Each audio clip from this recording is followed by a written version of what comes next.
نوم د په سورة القیامت سره هم یاد شوی دی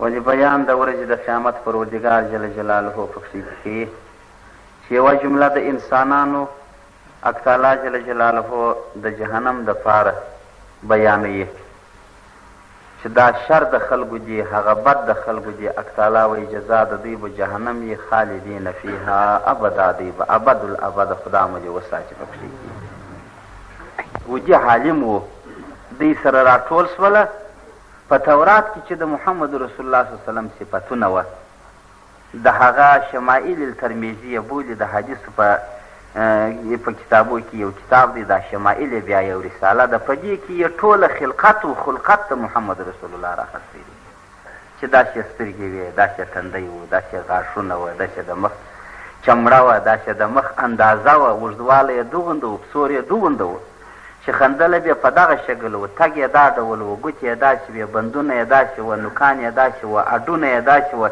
دا څه خلقت د رسول الله چې دی دا یې ټوله په دې شمائل کې راخستی دي دغه خلقت کتاب راوړی دی وایي په تورات و انجیل کې هم خدای و دغو خلکو ته ور استولی چې زه دغسې پیغمبر پیدا کوم میانه قد یې دی ګندم رنګ یې دی داسې تورې سترګې دي سپین روښانه مخ یې دی کتابونه وایي هغه ابیض امهچ هم نه ګای ګای نه هغه سړی په سایه کې لوی شوی دی چې وچ سپینې هغه هم ښه نه ایسېږي هغه یې نه داسې په شخصیاتو یې راخستی په تورات کې هم دا وه نو دوی سره راټول شوله د رسول الله صلی الله علیه وسلم صفتونه یې ټوله خراب کړله د هغو پر ځایو باندې په خپل قلم د ځانه صفتونه وکښله دوی داسې کښلي وه کتابونه بیان کوي ولجک سړی دی وچ کلک نری تکې شنې سترګې دي تک تور مخ یې دی بد طبیعت یې دی تند الفاظ یې دي سخت زړه یې دی ګوره دا د ځانه دوی ګرده د رسول الله پر عکسي صفاتو باندې یې دغه ولیکله ده ښه جمال ښه کمال ښه قد ښه خلقت ښه عادت ښه خاصیت چې حق تعالی وایي وانک لعلی خلق عظیم د سورة نون په بیان کې حق تعالی وایي ته پر هغه معزز خویو باندې حتی بیبي عایشه رضی الله تعالی عنها وایي چې د مخه در نزول د قرآن موږ کتله وحداتو و اخلاقو ته د رسول الله صلی الله علیه وسلم بیا چې قرآن رالی عین د اخلاق هغسې وه نو د مخه در قرآن خدای په دې کې قرآني صفات ایښي وه دوی دا خراب کړله پر ځای هغه وکښله باره یې چټۍ راویستلې وه خلکو ته یې ورکړلې ول دغه صفات چې د آخر الزمان ورسته دا چې اوس یې دعوه کړې ده وایي زه نبي یم که دغسې وو نو بیا نبي د ایمان پر راوړی هغه چې به راغله چې رسول الله ته بې وکتله د مځکې و د اسمان پرته ولیا نه ګورې په دغه شم دې علماو دا یهود برباد کړل دا خپل امت یې خراب کړه خدای تعالی مو دې وساتي د دغه روی کتاب وایي وایي فساد الحالم یې فساد العالم یو حالم چې فاسد شي عالم بربادولی شي برهمولی شي نو دغو علماو خپلو دغه عوام برباد کړل د دغه روی رسول الله صلی الله علیه وسلم د خپل امت علما پر منزله د انبیاو د بني اسرائیلو بوللی دي چې ګورې لکه انبیاو د بني اسرائیلو چې هغو امتو ته هدایت ورکوي علماو یې دلالت ورکوي محمد رسول الله صلی الله علیه وسلم زما د امت علما به و خلکو ته هدایت ولره ورکوي نو دوی ته د انبیاو منصب ګوا ورکول شو او اوس یقین دا دی د هر عالم شکر دی په دې شکل هغه خبره و هغه کتاب و هغه مضمون و دې انسانانو ته غوړیې وام چې ویلی نه یې در ویلي لږ کم پاته شي لنډه ده چې زده نه یې در زده کړي یې لږ کم پاته شي په داسې شکل سره یې د دوی و غوږو او زړو و مغزو ته ور ورسوي چې لار دغه ده او حق دغه دی باطل دغه دی نیکي دغه ده ګناه دغه دی جنت دغه دی دوزخ دغه دی کفر دغه دی اسلام دغه دی صحیح عقیده دغه ده غلطه دغه ده ته پوهېږې اوس ته نو کار پرېږدې بلا نو څنګه وکړم نو د دوی در دغه ضدیته پورې کتاب راوړي وایي یو عالم د یهودو و تورات یې کاتی په دې تورات کې یې صفات د محمد رسول الله صلی الله علیه وسلم راغلله په دې لیک وایي د تورات کښېښو وایي چاقو یې راواخیستې پر هغه لیکه باندې یې کشکې دا د رسول الله صفات یې ټوله ته راغله دا یهودو نصارا زموږ ستاسې دومره دښمنان دي. ښه چې کتابي دي دومره دښمن سو، نو ته هغه بې کتابه لوی لالا چې دی هغه به نو داسې زموږ مورنۍ وروري که به داسې زموږ د خاورې دوستې لاندې هغه ولې چې ګرده قوم ګرده کابینه او ګرده خاک دي په یوه ورځ خرابېږي الله دې ولاکه پرېږدي لاندې. نو په کفر کې ګر سره دوستي نشته، کفر کې ګر سره دوستي نشته. د اولې ورځې څخه د خدای قدرت دا دی چې د اسلام او د کفر په مابین کې ټکر راغلی دی. ولې؟ یو موقر علی الله دی، یو منکر من الله دی. بس د هغه اول ټکر دی چې یو اقرار د پروردګار د خدای کوي، بل انکار د پروردګار د خدای. بس دشتې په دشتې دا دوې عقیدې دش سره واوښتلې شه، بس ټکر دی. نو دی وایي دا وظیفه کوي په تورات شریف کې را روان دی، بل ځای دوه ځایه ختلی،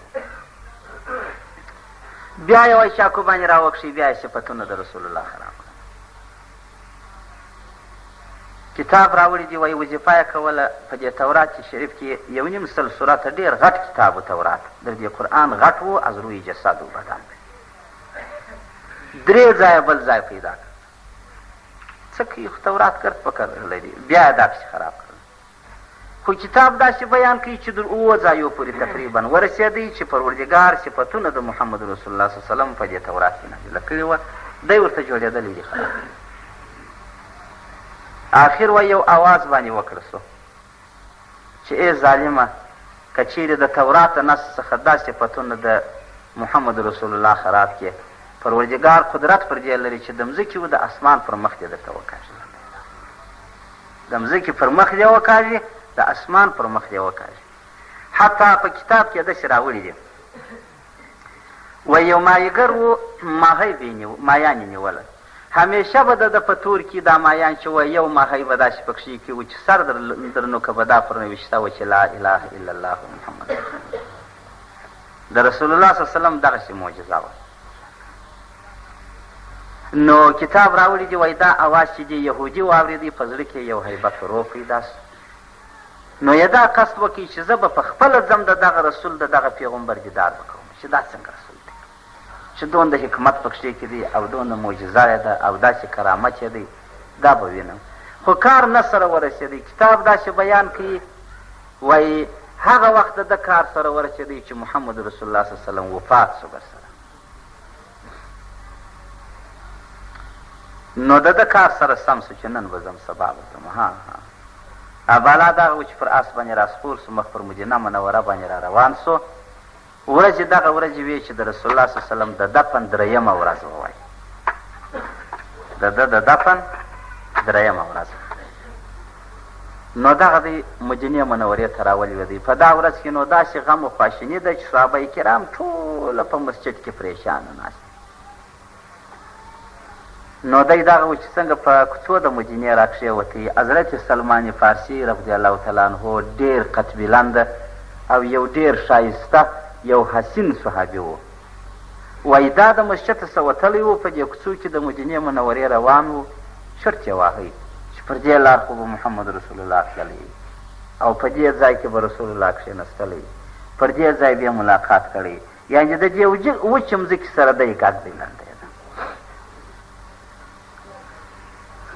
نو بیا دغه و چې دا یهودي باندې راغللی چې وده چې یې وکتله، دی ډېر ښایسته و، باره یې غږ باندې وکړي، ول انت رسول الله، ول ایا ته یې هغه رسول د خدای؟ وایي د ده در خوله یو غرغړه وختله، ول فداه ابي و امي انا عبد من عبیده، ول زما چې مور و پلار در ده قربان شي، زه یو غلام د غلامانو یم، زه یو مریی د مریانو څخه یم، تا څنګه پر ما د نوم کښېښود؟ نو بیا وایي چې یهودي ورته وویله چې نو چیرې دی رسول الله؟ ده وایي دا نه څه ورته ویلی چې مړ دی یا وفات شوی دی، باره یې ورته ویل مسجد له ورشه، مسجد له ورشه بیا به په خپله خبر شي. نو هغه وایي چې بیا په خپل اختیار مسجد ته راغلل، لارې ته ور وښوه. د یهودي وایي د باندې د آس وتاړی، بیا یې څنګه په مسجد چې راکښېوتی، د دې مسجد پر چارچو باندې یې لاسونه تکیه کړه، خو صحابه کرام ټوله ناست.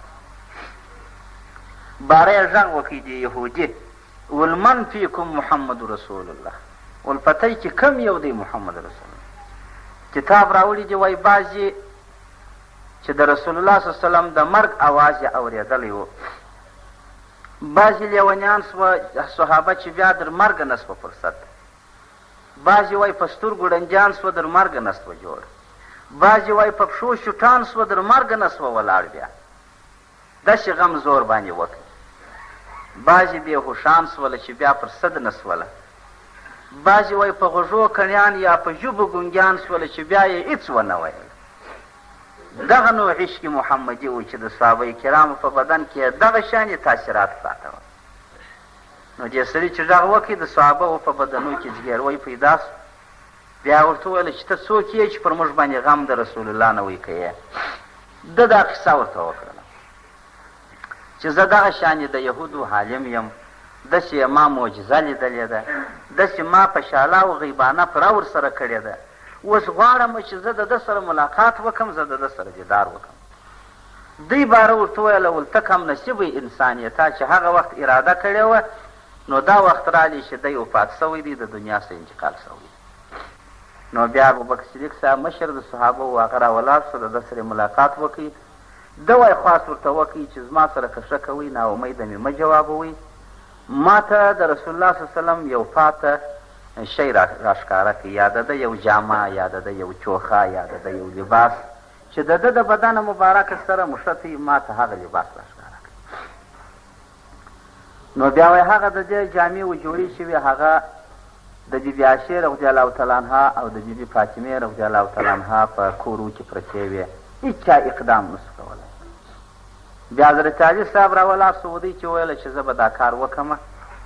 چې څنګه راغللی بیا کور ته کتاب راوړي، وایي بیبي فاطمې روتنها ته وویله چې ته د محمد رسول الله صلی الله علیه وسلم هغه کفنه راکړه. وایي دې بغلبلې کړلې، حسنین ورسره بغارې کړلې چې زما د پلار چوخه څوک اغوندي یا زما د پلار پر ځای څوک شي. دلته نو وایي دې دا اشعار ویله ولصبت علی مصائب لو انها صبت علی الایام سرن لیالیا. ول ای زما پروردګاره پر ما چې داسې د غم کاسه چپه کړله او پر ما چې داسې د غم اور وپاشي، که چیرې دا زما غم پر یو توره سپینه ورځ باندې کښېږدي، تکه توره شپه به ځینې جوړه شي. غم سړی توروي یقین، غم سړی د خپل حالته څخه بدلوي.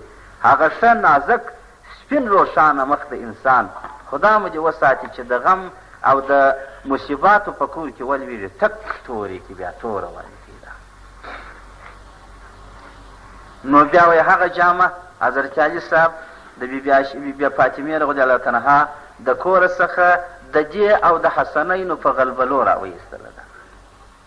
بیا چې راوړله هغه جامه صحابه کرامو ټولو مچ کړله، ټولو د فراق اوښکې وایي پر توی کړلې چې ای زموږ پیغمبره هغه وخت چې ته به موږ په دغه لباس کې لیدلې او ته به زموږ په مخ کې حاضر وې، موږ به ستا د ملاقات او ستا د مجلس مزې اخیستلې ده. اوس بیا دا دی پروردګار د فراق لاس په مابین کې تېر کړي چې حق تعالی جل جلاله زموږ او ستا په مابین کې فراق راوستی. نو صحابه په دغه ورځ وایي په دا شان سره محزونان وه تقریبا لکه اوله ورځ چې محمد رسول الله صلی الله علیه وسلم د دنیا څخه انتقال شوی. نو د دغه رویه هغه محقق وای اگر دنیا به کس پاینده بودی ابوالقاسم محمد زنده بودی. که په دنیا کې وفا د بقا وای، په دنیا کې وفا د دوام وای، نو به در ټولو د مخه محمد رسول الله صلی الله علیه وسلم تر یوم القیامت په دې دنیا کې خو ژوندی وای. نو چې د ده د رویه خدای دنیا پیدا کړې وه، لا هم بقا و دوام نه پکښې کې وکړي، نو به د چا سره دا دنیا د ابد په شکل یا د بقا په صورت کې پاتې د هېڅ چا سره نه پاتېږي. بس د ټولو د ارتحال و د انتقال ګړۍ دی لنډه یې ده. دغه موږ ټوله چې یو په کوچ او په نقل کې یو، بس تر پرون نن و اخرت و قبر ته ورنږدې یو، تر نن سبا پسې ورنږدې یو، در سبا بل سبا. زموږ وروستی د عمر شپې دي کمیږي ګړۍ په ګړې، هغه نو د خدای قدرت دی. موږ دا یې په خوابدي کېږو نه په خوشحاله کېږو. موږ وایي شکر دی روژه خو سره خلاصه شول، اختر ته 4 ورځې پاته دي یا 5 ورځې پاته دي یا پلانکې ته پلانکۍ ورځې پاته دي، دا خوشحالۍ. نو کتاب راوړي وای څنګه چې د محمد رسول الله صلی الله علیه وسلم هغه چپنه مبارکه حضرت علي صاحب راوړله نو یې په مسجد کې داسې وځړول دې یهودي واړوله سره راواړول بوی یې کړل نو یې بیا وایي دا خپل ځان په دې چپنه کې دا سر و دا جګر یې داسې نه ایستي هلک یې په زوره نارې کړله لا اله الا الله محمد رسول الله ول دغه خوشبویي او دغه بدني ملاقات چې د کپړو سوی دی په کپړو کې دومره اثر دی دا بې له پیغمبره بل څوک نه دا کلمه یې وویل کتاب راوړي دي وایي بیا یې نو حضرت علي صاحب ته وویل چې ته به ما د محمد رسول الله قبر ته بیایې بیا اودس تازه کړي 2 رکعاته صلات یې وکړي دغه چې کتاب بیان کوي چې څنګه راغللی و قبر ته د محمد رسول الله صلی الله علیه وسلم ودرېدی نارې یې کړله دا کلمه یې طیبه یې وویل او دا کلمه دا ناره یې وکړله چې والله انی اشهد لمحمد حی ول زه شاهدي د ادا کوم چې محمد رسول الله ژوندی دی مړ نه دی کتاب راوړي دي وایي پر هغه قبر باندې وغځېدی زاره یې وچاودله بیا نو نه دی تللی هغه داسې معجزې محمد رسول الله صلی الله علیه وسلم په دنیا کې ښکاره کړي دي بیا نو هغه صحابه کرامو وده ته وصلو کفن ورکړي په جنت بقیه کې اوس هم پروت دی نو دا یهودو په دغه شکل سره هغه خو نو یو سړی و چې دا کوښښ یې بیا وکړي پروردګار یې اسلام په نصیب کړي که یې په اول دواره کې څومره لوی دښمن و چې د تورات مخه سه یې صفات رسول الله مخه وکول په دې شکل به نو څو زره د یهودو علما د دین د اسلام دښمنان ناست ول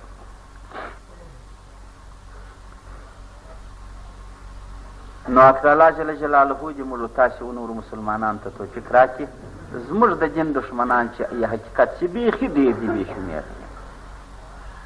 نو که داسې و چې موږ بیداره وو موږ دا خپل دین زده کړي یا مو زده کړی و یا مو د دې خپل دین ارکان خپل ځان ته معلوم کړي وه یا مو په دې خپل دین خوا بدېدله یا مو د دې خپل دینه څخه دفاع د چا کول پروردګار جل جلاله و موږ ته ګرد عمر کامیابي راله راکوي ته یې به نو واولې ته د ځان هم نو کې ګډېږې یا رسول الله صلی الله علیه وسلم وایي همیش به زما امت کامیاب وي حدیث د رسول الله دی ما اضاعوا الدین تر هغه ساعته پورې چې دوی خپل دین ضایع نه کړي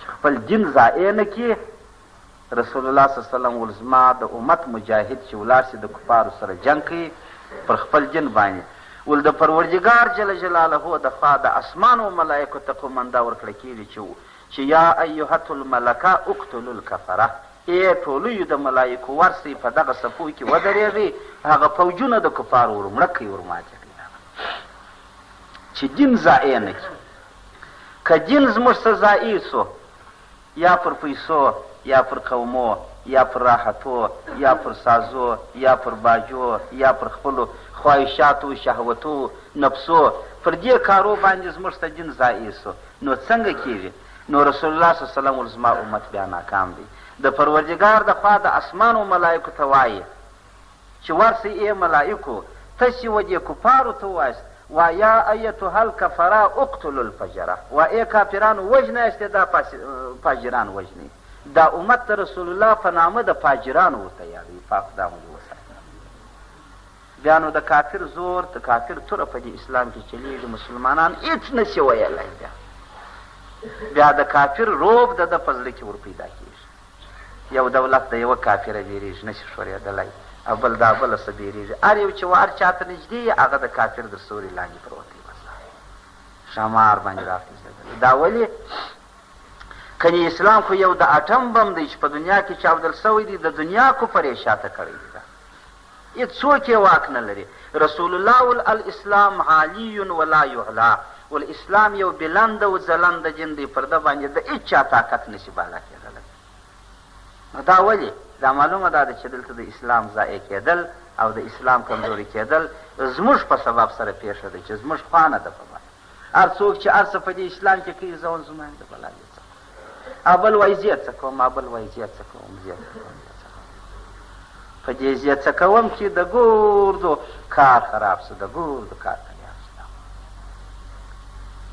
نو حق تعالی جل جلاله و دغو بندگانو ته پر دنیا باندې داسې معزز جن راستولی دی که د دغه جن په خدمت کې هر څوک ولاړ و ذهني کوښښ یې دا و چې زما په ذهن کې دا په ښه پرته یي چې زه به د خپل اسلام خدمت کوم بیا پروردګار و ده ته توفیق و کامیابي ورکوي او که د سړي ذهني فکر داسې نه و بس یو مایه پیښو دی چې پر پېښ سو و که نه و یا بیا پاته دی دا وخت نو بیا کامیابي منځته نه راځي نو دا د اسلام دا ډول کامیابي ده چې مولوی په دې کیسه کې واورېدله چې پر یهودو پر نصاراو پر مشرکانو پر ټولو باندې دا اسلام حالي سوی دی دا اسلام غالبه سوی و بلنده سوی دی نو دغه صورت مبارک د صورت لم یکون الذین کفروا په دغه شان کې راغلی دی دغه یې ګواشاني نزول و چې ما درته بیان کړي بسم الله الرحمن الرحیم لم یکون الذین کفروا خدا وایي نه دي هغه کسان چې دوی کافران دي من اهل الکتاب د اهل کتابو څخه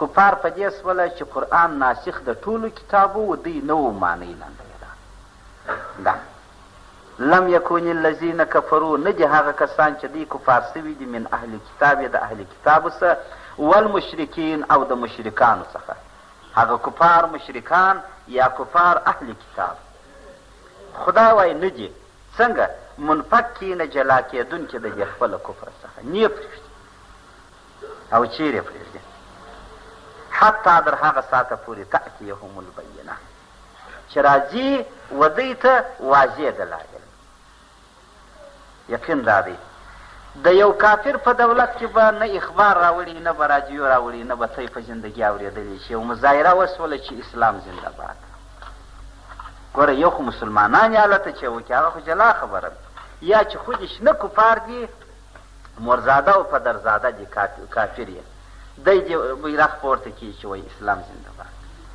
موږ خو نه دي اورېدلي ګوره یو خو مسلمانان دي چې هلته پراته دي هغه خو بیا خود کوي نو د اسلام ناره به کوي مګر چې مرزاده او پدرزاده مسلمانې او نارې کې چې امریکا زنده باد یا روس زنده باد دغه نه وایي نو چې اسلام دومره د خپل ځان و کافر ته کمزوري کې چې هغه وایي زه در سره یم نه ته ما ژوندی بولې زما نارې و غرغړې وایې او په ما کې دي یو څوک ما چې دغه وایي چې اسلام زنده وایي چې زه خوله در غوږو ورسرم که نه ورسره نو دغه د اسلام کمزوري په خپله مسلمان ورته کښېښوله که نه کښېښوله نو خدای تعالی مو دې وساتي دا په خپله ګوا مسلمان را ولاړېږي دا خپل اسلام د دې کفر د پښو څپلۍ ګرځوي نعوذ بالله اسلام په خپله در کفر قربانه دی خو دې ووایي چې اسلام زنده باد چې خوله یې در کومه غوږه ورڅېرل کېږي تا ته ولې څوک نه شي ویلی چې وا پلانکی زنده باد دغه ډول یې موږ خطا ایستلي دا شیان یې زموږ په ذهنو کې د خراب اوازونو و اذانونو را کړي دي مګر سر نه سره خلاصه وسایل چرت نه سره نو حق تعالی جل جلاله وایي کفار که کتابیان دي که مشرکان نه جلا کېږي د دې خپله کفر څخه حتی تأتیهم البینه چې ته راتګ کوې و دوی ته په هر رنګه معجزو سره خدای وایي وګوره هر رنګه معجزې چې راتګ ورته وکړي دوی یې نشي کولی رسول الله صلی الله علیه وسلم چې به هر رنګه معجزې ورته ښکاره کړلې د قرآن آیات دی دوی به ویله چې ان هذا لسحر عظیم دا د یو غټ جادو وکړي دوی پر دا خپل کفر باندې دا ډول ټینګ رسول من الله راتګ به کوي و دوی ته په معجزو سره رسول من الله د جانبه څه د خدای یتلو وایي به ورته صحفا صحیفې مطهرة پاکې فیها شپاغو صحیفو کې به کتب احکام قیمة ټینګ اللهم پروردګار وایي په دغه صحیفو په دغه معجزو په دغه کتابو په دغه خبرو دوی د خپلو کفر نه بیلیږي هر دومره درته ټینګ دي وما تفرق الذین اوتوا الکتاب خدا وایي نه دي جلا سوي هغه کسان چې ورکړ سوي و دوی ته کتاب واردوار یې په دې قرآن خیال کاوئ مګر الا من بعد ما جاءتهم البینه پس تر هغه چې و دوی ته ښه واضح سوله دا چې په خدا چې حق دین یې په خدا چې حق پیغمبر یې خدا وایي چې ښه ورته واضح سوله د دې ښه واضح کېدو بعد دوی منکر سوله ده پر خپلو ځانو ریاستو تنخواو زکاتو دې بلاو باندې وبېرېدله چې دا مو د لاسه وځي کنې په اسلام کې به در دغه ښه راسن خدا ورکړي وای مګر دوی په خپل ذهن کې خطا وتل د محمد رسول الله صفات یې خراب کړل، برباد یې کړله.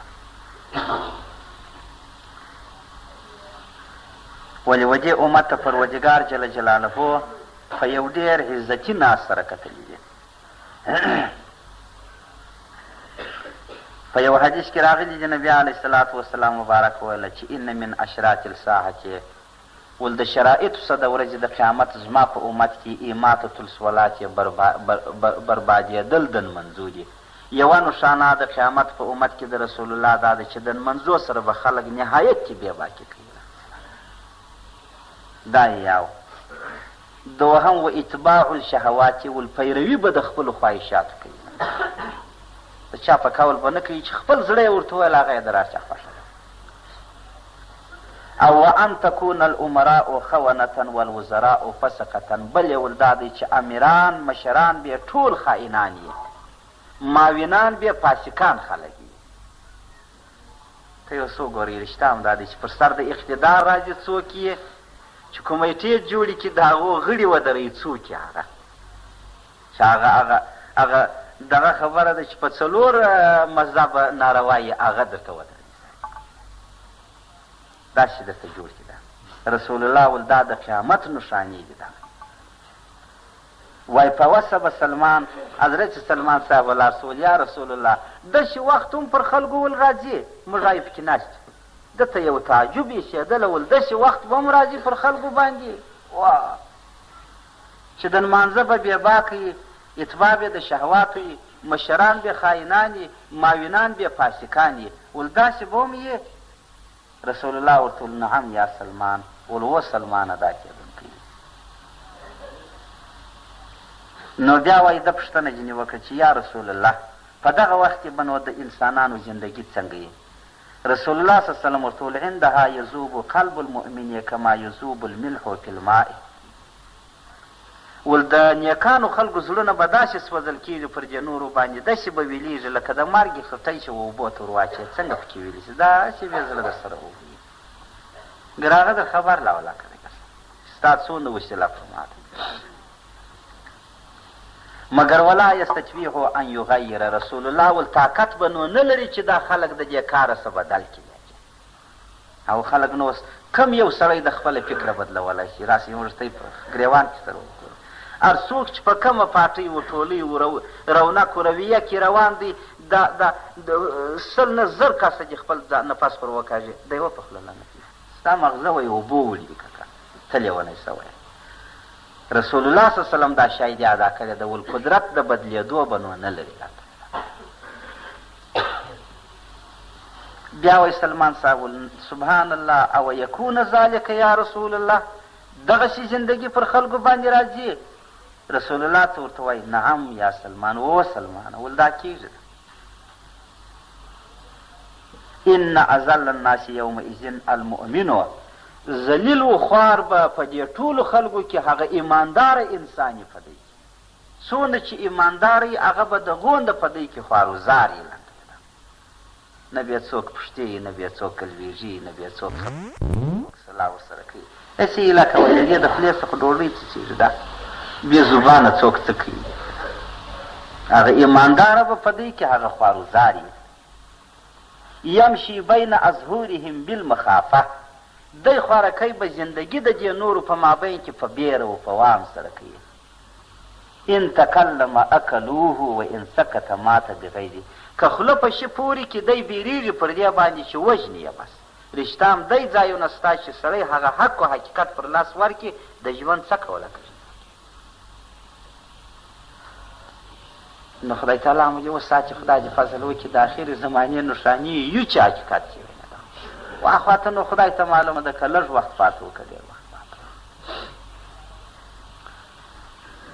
حق تعالی وایي وما تفرق الذین اوتوا الکتاب، نه دي جلا سوي د دې دینه څه اهل کتاب الا من بعد ما جاءتهم البینه، هغه وخت چې ودوی ته واضح دلایل راغله. وما امروا، خدای وایي امر نه دی سوی زما دپاره و ټولو بندګانو یا خاص ودوی ته الا لیعبدوا الله، دوی به عبادت ته خدای کوي، بلکې و ټولو بندګانو ته دا امر دی چې ته به بندګي د خدای کوې. مخلصین له دین، اخلاص به کوې د خدای سره په دین کې. د بل شي په نیت سره به هم نه یې لنډېده، خالص خلص به د پاره د خدای. حنفاء میلان به کوې د هره باطله سوه طرف ته د حق. ویقیم الصلاة اقامت د لمنځو به کوئ، ویؤتو الزکات ورکړه د زکات به کوئ، وذلک دین القیمه. خدا وایي دغه دی کامل دین، دغه دی جوړ دین. څنګه عبادت د خدای په اخلاص سره کول، د هره باطله سوه حق ته میلان کول، لمونځ ادا کول، زکات ورکول، خدای و دغه ته مکمل دین ویلی دی. وایي وذلک دین القیمه، دغه دی دین د خدای. ان الذین هغه کسان کفروا چې دوی کافران دي، من اهل الکتاب د اهل کتابو څخه، والمشرکین د مشرکانو څخه، فی نار جهنم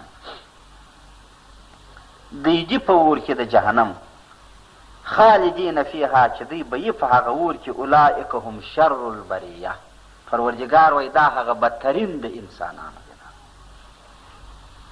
چې کفر یې کړی دي، که کتابیان دي که مشرکان دي که بې کتابه دي. خدا وایي دا به په اور کې د جهنم یې خالد ابد، اولئک هم شر البریه، دا هغه بدترین هغه بد د مخلوقات دي.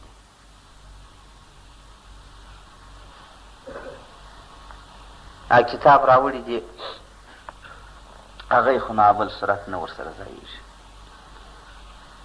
کتاب راوړي وایي د حضرت عیسی علیه الصلاة وسلام معجزه دا وه چې مړه یې ژوندي کول. د مؤمنانو او د کافرانو په شان کې دا بیان دی. نو وایي اخر چې دی پورته کېدی اسمانو ته در دغه 6 میاشتې د مخ، وایي دغه کسان چې د ده په امت کې وه پوهان دا یې راټول کړله. باره یې ورته وویله چې زه دا درته وایم چې دا د خدای دین، دا د انجیل دین به و هر کنج ته د دنیا رسوي ده.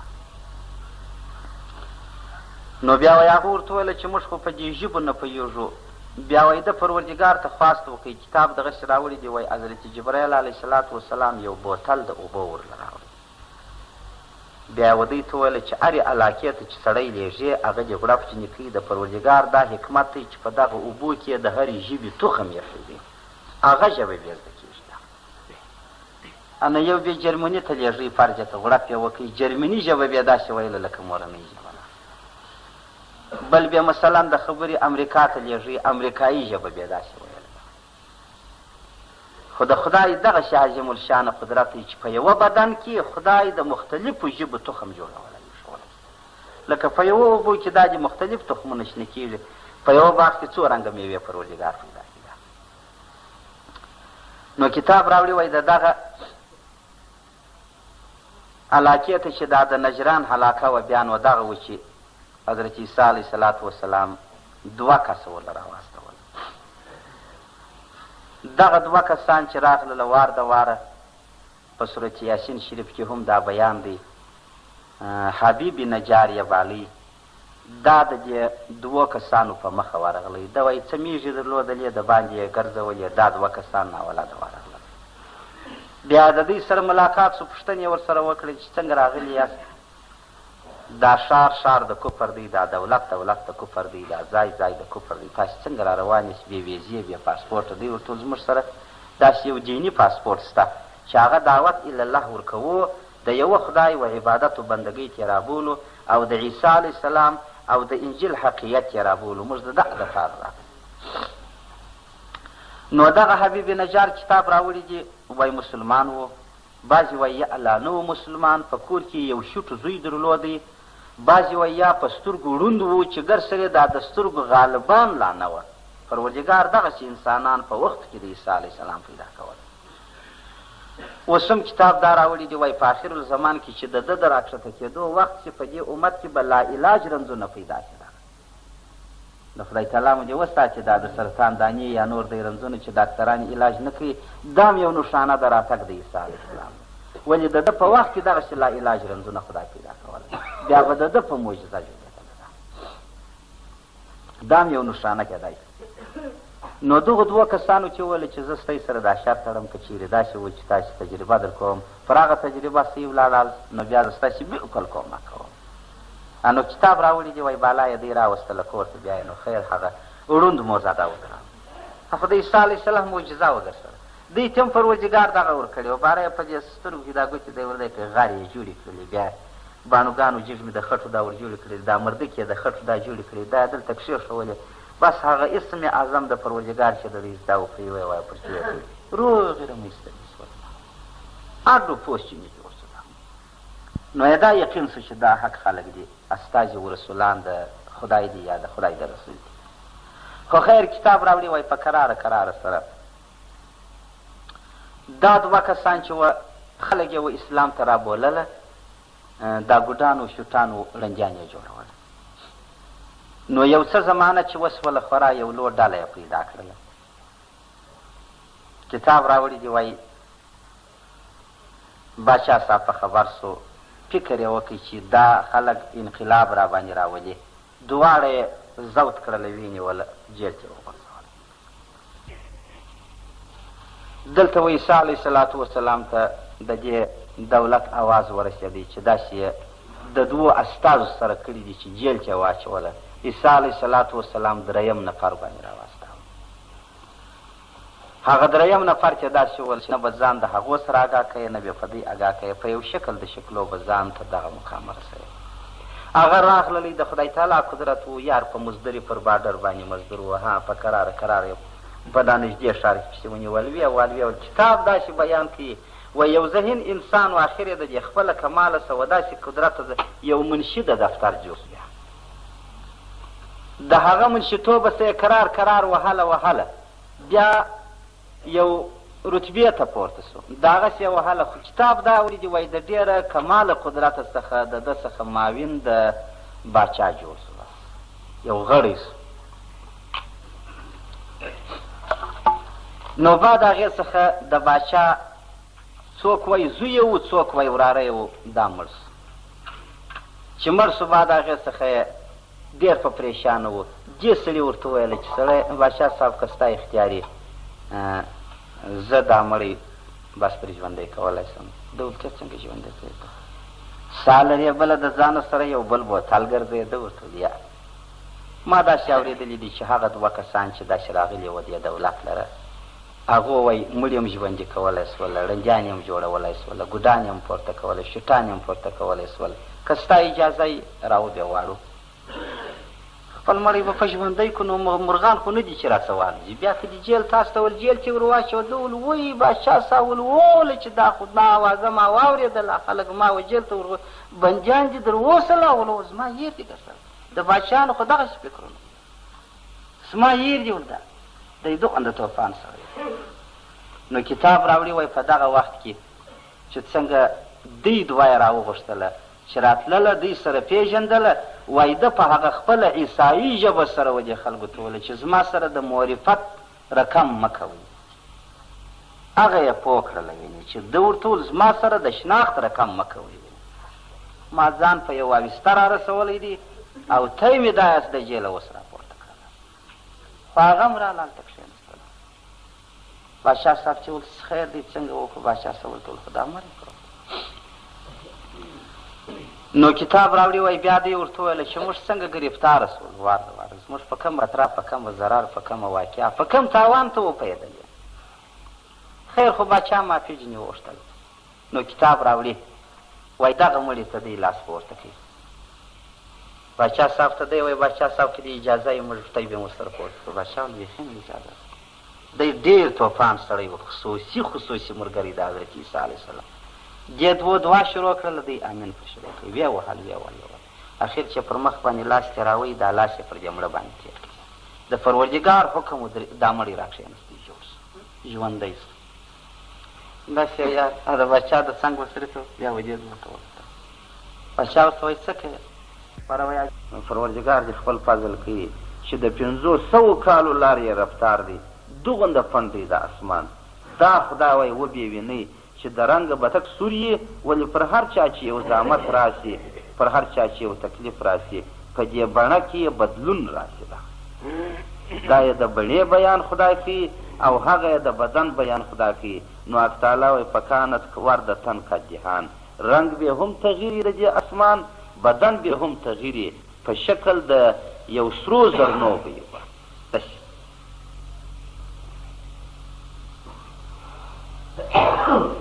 نو فبأي آلاء ربکما تکذبان. خدا وایي په کوم نعمت سره زما ته تکذیب کوونکی.